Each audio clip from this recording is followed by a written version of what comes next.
Thank you so much for inviting me, and it's really a pleasure to share some of my work with you today. We're going to switch gears a little bit, as Yoon said. This is I'm calling loosely a visual essay, kind of in the form of an academic paper, but including media clips, just to give you a sense and kind of immerse you in the actual content that I am talking about. And I put this together, I guess, during COVID for an online kind of conference and forum, which was not well attended at all. So I'm very happy to continue to share this piece. But I say that because I think right now at least in anthropology, so I'm an anthropologist, cultural studies, there's been a lot of questions about how COVID is kind of forcing us to reassess different kinds of methodological questions in terms of what research looks like, as well as kind of presentation or representation of our own research findings. And so in anthropology, there's been a lot of experimentation with film, different kinds of recordings. And so the panel I was on to make this visual essay was filled with people who are very artistic. They were filmmakers, artists. And so I was kind of panicked and then realized, I'm actually working with a lot of visual material. And so just kind of put some of it together in this. So it's about 12 minutes. I'm going to show the video, and then I'll provide some comments afterwards before questions.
In the past few years, Asian aesthetics, by which I mean visual and audio artistic styles, have been featured in Nigerian popular music videos and culture. This, of course, is part of a longer history of the popularity of martial arts films both in Nigeria and worldwide, particularly Hong Kong and Chinese films from the 1960s to the present, featuring Bruce Lee, Jet Li, and Jackie Chan in particular. Jackie Chan, of course, remains extremely popular to today. Hello, Nigeria. Haunakte Bahuni Hatu Yayati. I'm Jackie Chan, and I'm so excited that Dragon Blade is released in Nigeria and Ghana. These musical videos draw stylistically from a range of martial arts and Asian material cultures, primarily Chinese but also Japanese and Korean, especially in recent years with the remarkable global circulation of Korean dramas and K-pop. But it's indisputable that the most visible image of China circulating in Nigerian popular culture is the figure of the martial artist, the ninja. This in many ways is not limited to Nigeria. In the South African context, Cobus van Staden has argued that early kung fu movies had strong appeal not only because of the incredible athleticism and creativity of the martial artists, but also because of the film's overarching storylines fighting against white British colonialism. He has argued that in South Africa, cinema was originally complicit with colonial and apartheid regimes of control. But kung fu films' popularity generated new audiences and imaginaries of anti-Western and non-Western futures and modernity. Central to these kung fu aesthetics is a visual focus on the body.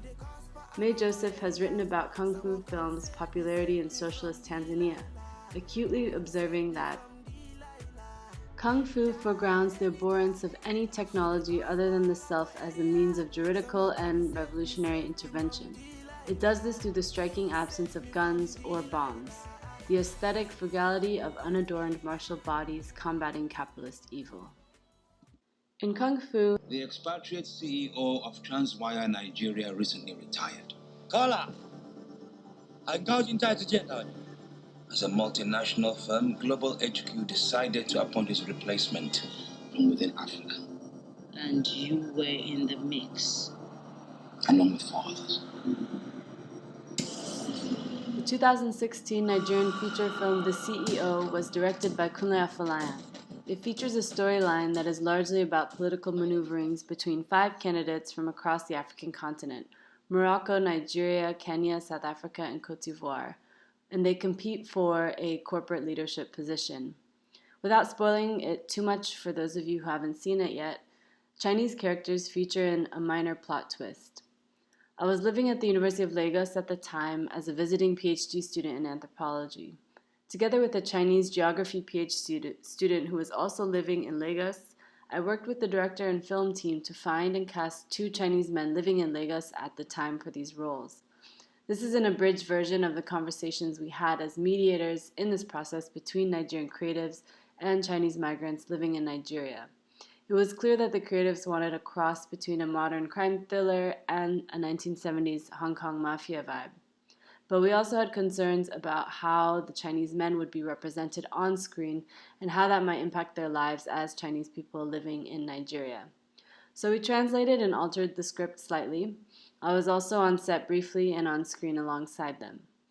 In this film, the Chinese presence in the telecom industry was not explicitly narrated as malicious in and of itself, but its presence certainly exacerbated tensions amongst the Pan-African cast of characters. The very premise of the film, that pits the Pan-African cast against each other, competing for an executive position, is that the competition is set up by an unmarked Western corporation to fill the place of a retiring Western CEO. That is, the Pan-African interfighting, violence, and drama is structurally set up by the retreating West, and the Chinese characters enter as behind-the-scenes interest groups that divide the Nigerian characters' loyalties. This theme mirrors another recent depiction of Chinese investment in the Nigerian political drama, The Governor, a 2016 TV show directed by Emma Adosio. Yes, we have this situation with the Chinese. And what exactly is this Chinese situation? Just a mining issue. Are we talking about the iron ore in Alese? Yes, Your Excellency. When did we agree to go there? About 3 days ago. There was a meeting. Your Excellency, why don't I send you a comprehensive brief later, okay? The Governor similarly largely features African, specifically Nigerian, politicians from a fictional savannah state. There are no Chinese characters with screen time, but Chinese infrastructural deals, specifically mining, loom in the background. The existing power player politicians have a vested stake in maintaining the previous terms of a Chinese investment deal, while the protagonist, a strong underdog woman governor, is trying to renegotiate it.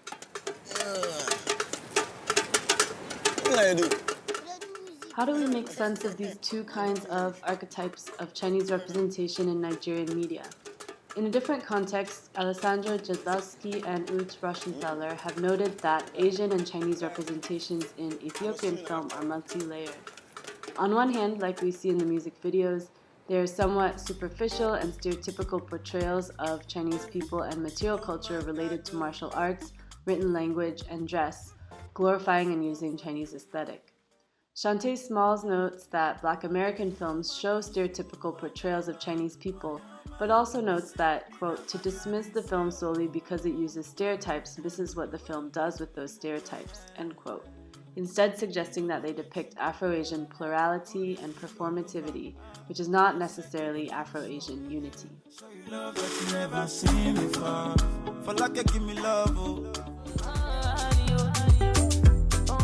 In Yemi Alade's music video, Oga, she reenacts a range of inversions or role reversals. As a woman, Alade dresses in the clothing of, quote, traditional leaders like the Emir of Kano and others across Nigeria who are largely men. The other visual storyline running through the video is her as an Asian martial artist. This could be commentary on reversing roles of an African woman into an Asian position, but of course also draws from the longer history of kung fu films where she seems to channel inner strength through this character. Dotun Ayobade has suggested that Nigerian popular culture must be understood as the, quote, embodied text for Nigerian and West African artists and their publics, many of whom find themselves negotiating multiple intersecting cultural stimuli and political projects at once, end quote. Importantly, Ayobade asks how particular kinds of popular culture, quote, stokes a sense of post-ethnic, post-colonial cosmopolitanism and creates a new kind of body politic, end quote. In this video, Alade thus plays with Chinese and Kung Fu aesthetic and mystique through a feminist lens to commentate on Nigerian politics. This links to the longer film narratives, where Chinese presence and otherness is used as a way to commentate on social and political issues in Nigeria. That's that. Yeah,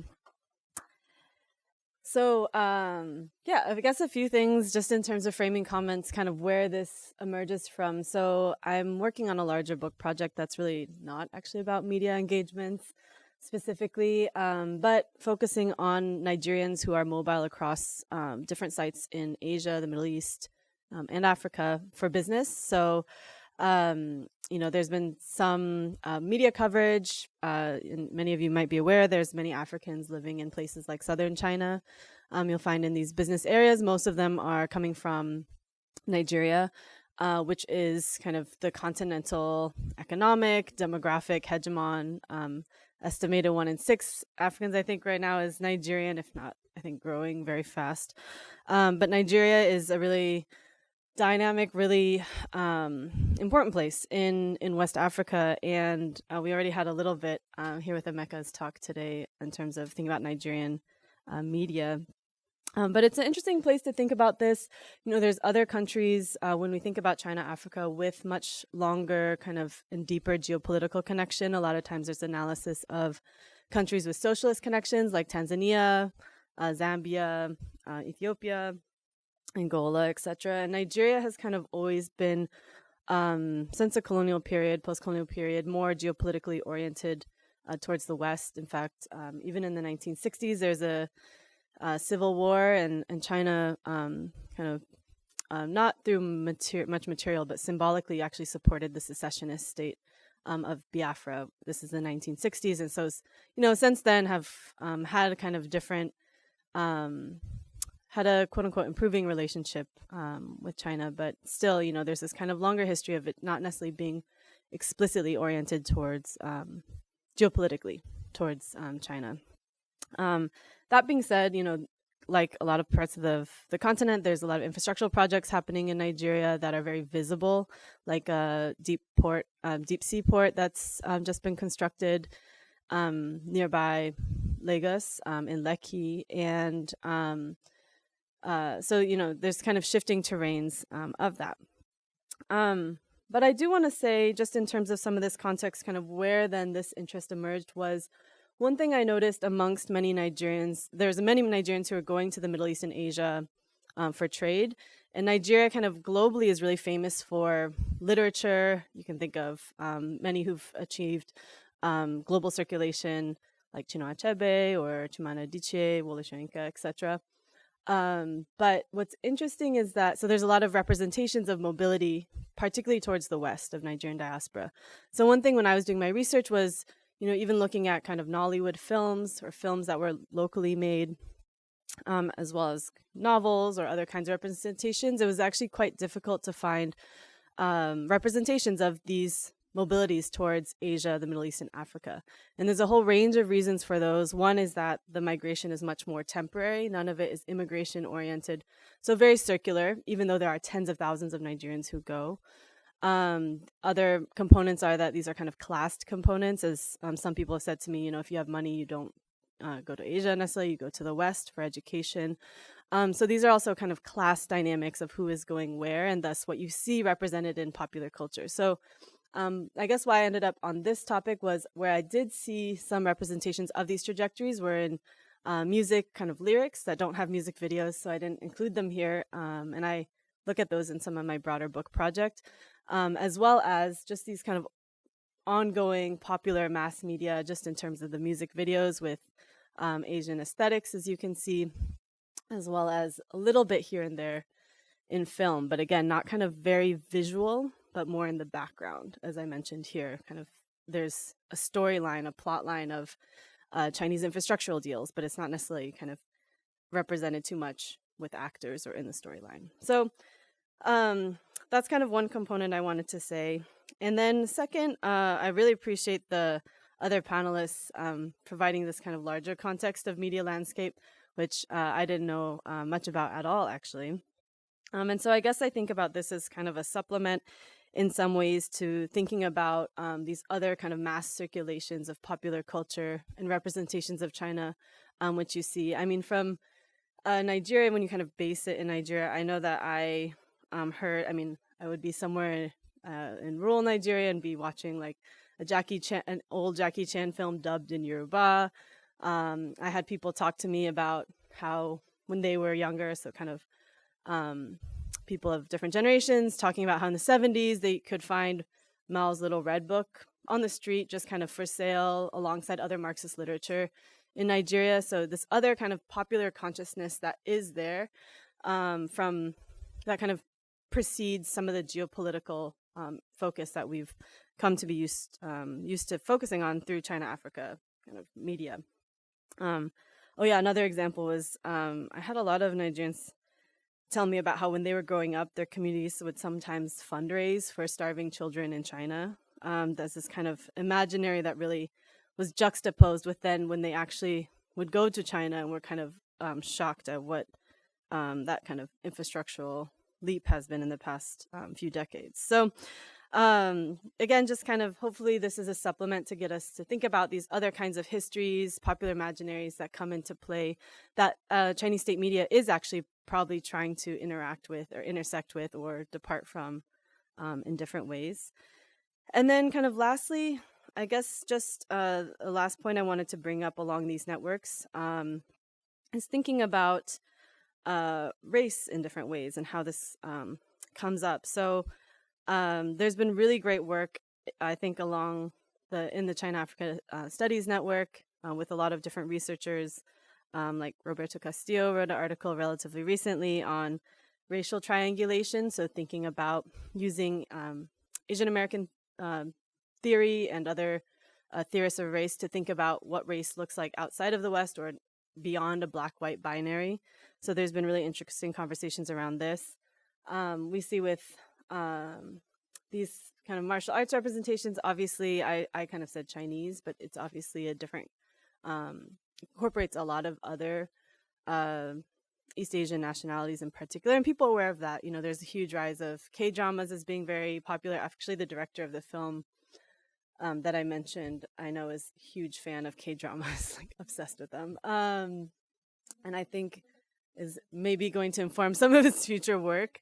And also Southeast Asia, I know Filipino telenovelas are super popular. When I was there, I would just, be walking around, see Filipino media as well. So, you know, there's other kinds of nationalities, also South Asian circulations.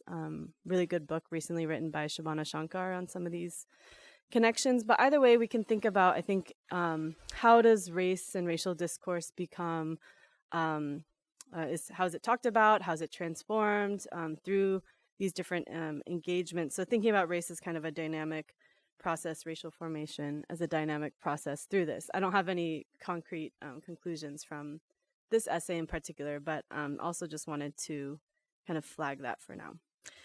So I think I'll end there. I'm open to any questions. Yes. Hi, couple questions from the audience. Yeah. With that. So thank you so much for the essay. I really enjoyed it. So you talked briefly about how like Kung Fu was used here in the US by Black African Americans. And then Kung Fu and Chinese culture was really big in the 90s, like with groups like the Wu-Tang Clan. So like, did you look into that, and what kind of parallels would you say exist between like the influence on Nigerian media now versus the 90s here in the US. Let me just see if there's one or two more questions, and you can take them all. Yeah, Mecca. I don't know if say whether it's a question. Most of us, I grew up on, these movies, Snake in the Monkey Shadows and all that, Bruce Lee and so on and so forth. I'm just trying to say, do some of those symbols or whatever in those musical videos, are they Chinese or they are Korean? I think we need to, yeah, it just, yeah. So that's what I just. And any other question? Okay, let's just take two more. Great essay, thank you. I after you showing the movie and the show, I was curious, like, was there any pushback from the Chinese, you say, state or whatever influence? After, I assume the character wasn't in the most positive way, and yeah, just and overall, like, what's the effect after the show was on?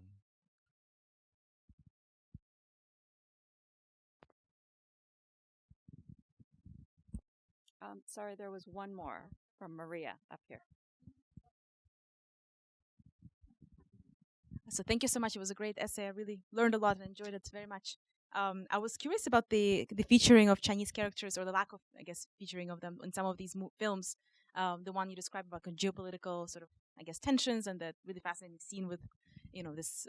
I guess she's the president of the official, finding out about this deal she hasn't really signed on to. But you mentioned how the Chinese characters, weren't kind of present. So I was curious if you have any insight, or if you were analyzing in your book project kind of the background of these decisions in terms of like whether or not to feature Chinese characters, and what goes behind those decisions, like to feature them or not. And is there, I guess, some concern with sensitivity around directly featuring them, or is it more about lack of characters that they can tap into, or is it about Chinese individuals on the ground who are not willing to be featured? So I was interested in those dynamics, especially with that fascinating correspondence you also showed to us about how to modify the actual the actual scene to make sure that this individual is protected and doesn't feel unsafe or uncomfortable in his setting there. So thank you so much. I'd love to hear about it. Great, thanks. All right. Thank you so much. Does that work? Yeah. All right. Thank you so much for these questions. I guess I'll just go down the list. So regarding the 1990s United States context and, similarities, differences, obviously there's, huge contextual differences. I think some of the work I was trying to draw from was some of the ones I mentioned, like Cobus van Stedens, thinking about South African context. There's a lot of different contexts in which these are operating. I think I was trying to think about, theoretical work that is grappling with this in a complex way, not just saying, okay, this is either mindless consumption or appropriation or something of that sort, but how are actors actually repurposing Kung Fu and interpreting Kung Fu in different ways. And so in terms of the commonalities between the U.S. context and kind of now modern Nigeria, I would say, I guess, a few things. I mean, there are not completely distinct media worlds in that there is a lot of different circulations, consumption of media across the Atlantic. But yeah, I guess it's something I'd have to think about more closely. So thank you for that. In terms of the Chinese, Japanese, Korean distinction, yes, absolutely. There's kind of a flattened, some of them are, it's actually not even clear if it's drawing from Japanese or Chinese martial arts aesthetic, or Korean, I guess. But part of what I think is interesting to me is that at least for Jackie Chan, Jet Li, they are still very much understood to be kind of Chinese, and there's still that kind of stickiness of that idea of martial arts that still links with China, if not also other countries, right? But so that kind of just ends up staying with that conceptually, even if there's a mixture of kind of martial artists, right? And I think that partially has to do with, we could say, race, but also even like these Confucius Institutes sometimes include these kind of Chinese martial arts kind of performances, right? And so there's a way that modern China as well is trying to promote this. And, Jackie Chan, for the last few decades now, doesn't work in the United States or Hollywood anymore. He's kind of explicitly, made a turn basically, and features in a lot of Chinese, which are like state-funded movies. And so those are often building on his previous persona. He might not do as many stunts, but he basically appears in these films as like maybe a teacher or guru, right? And like the film clip kind of premiere that features him talking is a very recent film where he's kind of the Chinese state is very aware that he's this big figure because of that kung fu discipline. So there's a continuation from the 90s, to the present that we can see with Chinese films, and then knowing that people have that affective response to someone like Jackie Chan, right? In terms of pushback, I don't think I had not heard of anything. These both were actually available on Netflix. I don't know if they still are now, but they're relatively widely circulated. The CEO was funded by Air France, actually, the production, and so it was on like international flights. Again, got bought up by Netflix recently, along with a lot of that director's films. And so it has circulation, but I have not seen or heard any evidence of the Chinese government caring in any way. Again, these actually don't, and this links to the kind of last question, these don't, one, feature Chinese people visually much. I think it's a variety of reasons. One, yes, lack of actors. I know for the film that I ended up being involved in totally accidentally, actually with Alan Xiao, who was a geography PhD student at the same time with me in Lagos.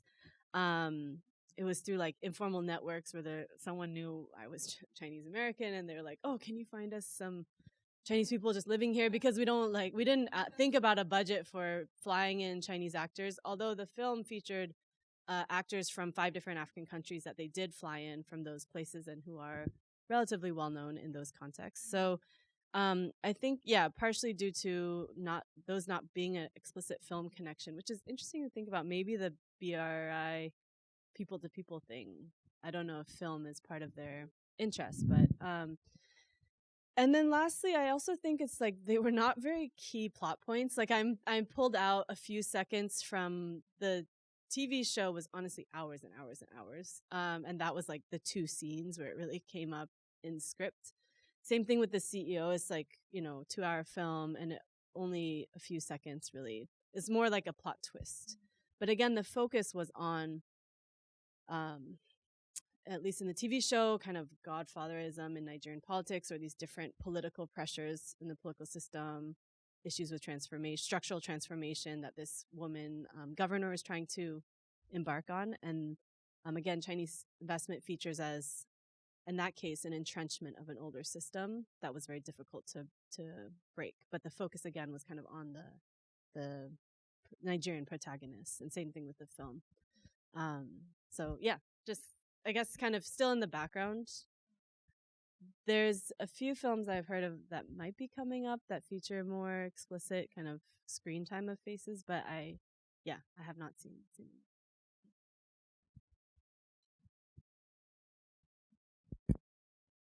Thank you so much, Vivian. So we're actually, yes, go ahead, applaud. We're actually running slightly ahead of schedule, so I think there's time for another 5-minute break, and then we'll come back and ask all of the speakers to come up front. And we're going to do a sort of roundtable discussion. I have a few questions, but it's also an opportunity for the speakers to converse a little bit more with one another, talk about some of the synergies in their work, talk about some of the larger framings, and we'll have a lot longer for Q&A, especially from our virtual audience, as well as those of you in the room. So please help yourself to some refreshments, and we'll come back in about 5 minutes.